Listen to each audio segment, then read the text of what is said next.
बांग्लादेश की ढाका यूनिवर्सिटी में भारत विरोधी प्रदर्शन, हादी के हत्यारे को सजा देने की मांग उठी है।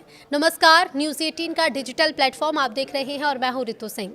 बांग्लादेशी हिंदू की हत्या मामले में 6 और लोग गिरफ्तार किए गए हैं। एक बार फिर से बांग्लादेश में भारत विरोधी प्रदर्शन शुरू हो गए हैं। इंकलाब मंच ने नेता उस्मान हादी की हत्या के खिलाफ न्याय की मांग करते हुए ढाका के शाहबाग इलाके में प्रदर्शन किया। इस दौरान भारत विरोधी नारे भी लगाए गए। जुमे की नमाज के बाद ढाका यूनिवर्सिटी से जुलूस निकाला गया, जो शाहबाग पहुंचकर धरने में बदला। प्रदर्शनकारियों ने सड़क जाम कर दी, जिससे इलाके में यातायात ठप हो गया। इंकलाब मंच का कहना है कि जब तक हादी की हत्या में न्याय नहीं मिलता, तब तक आंदोलन यूं ही जारी रहेगा। शरीफ उस्मान हादी की पिछले हफ्ते हत्या कर दी गई थी, जिसके बाद से देश में एक बार फिर अशांति फैल गई है। प्रदर्शन के दौरान आई एम हादी जैसे नारे गूंजते रहे। ढाका यूनिवर्सिटी वही जगह है जहां जुलाई 2024 में हुए आंदोलन की रणनीति बनी थी। बांग्लादेशी हिंदू की हत्या के मामले में 6 और लोग गिरफ्तार किए गए। तो बांग्लादेश में दीपू चंद्र दास की बेरहमी से की गई हत्या के मामले में पुलिस ने 6 और लोगों को गिरफ्तार किया है। ये गिरफ्तारी मेमनसिंह जिले के भालुका इलाके में छापेमारी के दौरान हुई। ढाका ट्रिब्यून की रिपोर्ट के मुताबिक इन लोगों पर आरोप है कि वो दीपू दास पर अपनी नौकरी छोड़ने का दबाव बना रहे थे। इस मामले में अब तक कुल 18 लोगों को हिरासत में लिया जा चुका है। दीपू चंद्र दास की 18 दिसंबर को भीड़ ने पीट कर हत्या कर दी थी। इसके बाद हमलावरों ने उन्हें एक पेड़ से आग भी लगा दी थी। इस घटना के बाद अल्पसंख्यक हिंदू समुदाय ने बड़े पैमाने पर विरोध किया था।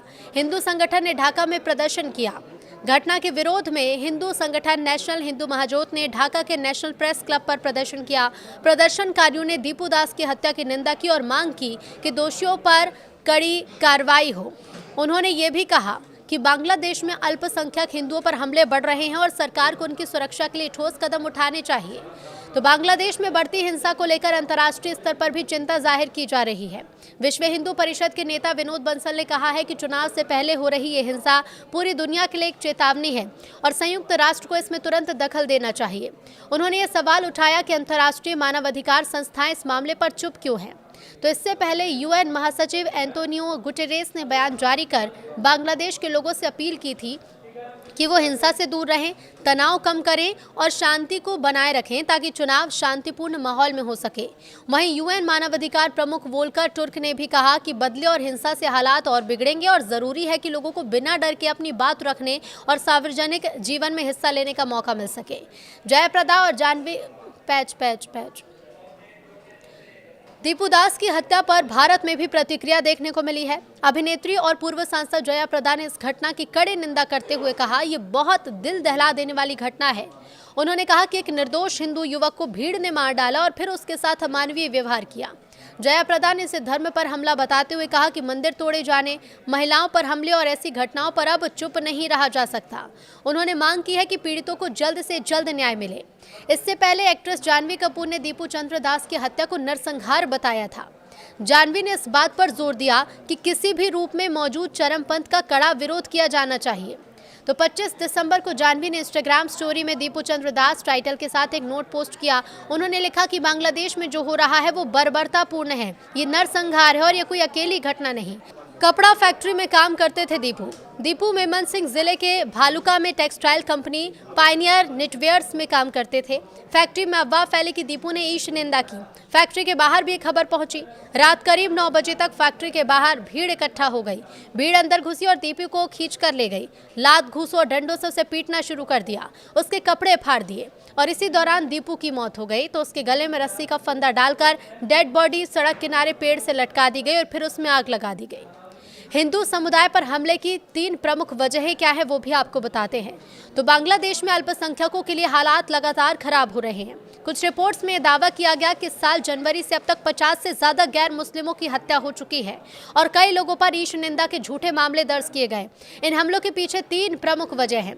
पहली वजह ये राजनीतिक तनाव और चुनावी माहौल।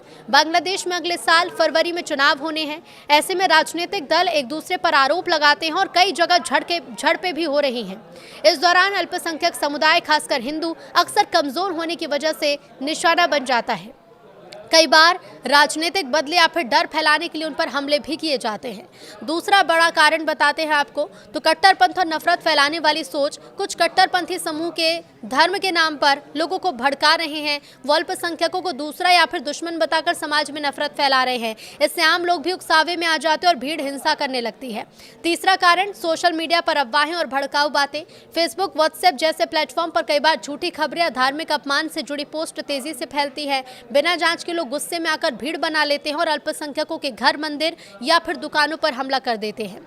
इसके साथ ही आपको बता दें कि बांग्लादेश में गुरुवार को भी भीड़ ने हिंदू युवक को पीट कर मार डाला था। घटना बुधवार रात करीब 11 बजे की है। राजबाड़ी जिले के होसेन डांगा गांव में हुई, जहां पुलिस के मुताबिक मृतक की पहचान 29 वर्षीय अमृत मंडल उर्फ सम्राट के तौर पर हुई है। पुलिस ने कहा कि अमृत को भीड़ ने जबरन वसूली के आरोप में मारा। वो होसेन डांगा गांव का निवासी था। पुलिस ने कहा कि अमृत के खिलाफ पांगशा पुलिस स्टेशन में ही 2 मामले दर्ज हैं।